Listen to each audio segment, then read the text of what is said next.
The second wave of COVID-19 is still not over in India, Joint Secretary Health Love Agarwal said during the government's press briefing on COVID-19. This came as India recorded 30,549 new cases and 422 related deaths. Agarwal further said that a high number of daily COVID-19 cases are being reported globally, indicating that the pandemic is far from over. The government today said that 44 districts are still reporting over 10% weekly COVID-19 positivity rate. Of these, the maximum number of districts are located in Kerala. 9 districts are in Manipur, 6 in Mizoram, 4 in Nagaland, Arunachal Pradesh and Meghalaya, 2 in Sikkim and 1 each in Puducherry, Rajasthan, Himachal Pradesh, Assam and Andhra Pradesh.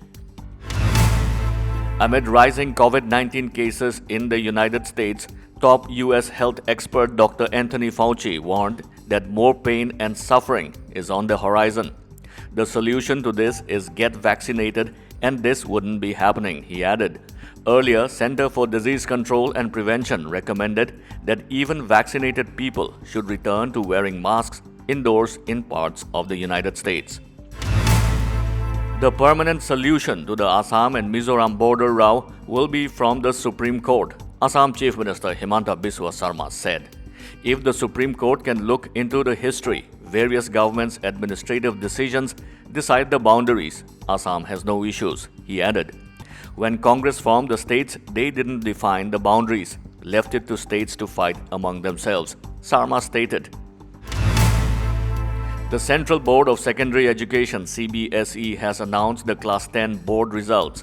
Students can access their results on www.cbseresults.nic.in or cbse.gov.in or from the DigiLocker website.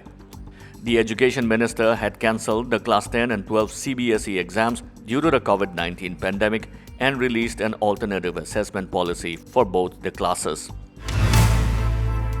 Congress leader Rahul Gandhi today hosted a breakfast meeting of opposition leaders to discuss the strategy regarding the Pegasus issue. The meeting, hosted at Delhi's Constitution Club, was attended by leaders of TMC, NCP, Shiv Sena, CPIM, CPI, RJD and the SP. The more this voice unites, the more difficult it will become for BJP RSS to suppress it, Rahul Gandhi said. Norway's Karsten Warholm broke his own world record to win gold medal in the men's 400 meters hurdles at the Tokyo Olympics. The 25-year-old completed the race in 45.94 seconds, breaking the previous record of 46.70 seconds set by him in July this year.